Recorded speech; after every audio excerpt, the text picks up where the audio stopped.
avec la poursuite de la mise en œuvre de la zone de libre-échange continentale africaine, où de nombreux pays africains ont entamé des exportations vers ce marché, les échanges commerciaux intra-africains ont atteint une valeur de 208 milliards de dollars en 2024, enregistrant une croissance de 7,7% par rapport à 2023, selon un rapport de la Banque africaine d'import-export publié en mars 2025.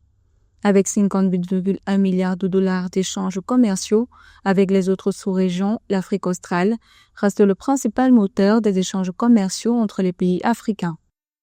L'Afrique commerce encore plus avec le reste du monde qu'entre ces pays et les critères de convergence macroéconomique ne sont pas remplis, ce qui est réellement visible de travers les pourcentages. Les progrès sont dus à des politiques commerciales plus efficaces et à de meilleures infrastructures de transport. Selon un nouveau rapport de 2024 de la Commission économique des Nations unies pour l'Afrique sur l'état de l'intégration régionale en Afrique, la part de l'Afrique dans le commerce mondial reste cependant aussi faible en raison du fait que les pays africains continuent de commercer davantage avec le reste du monde contre eux. De plus, malgré les progrès réalisés en matière d'intégration monétaire et financière, les États membres n'ont pas satisfait aux critères de convergence macroéconomique.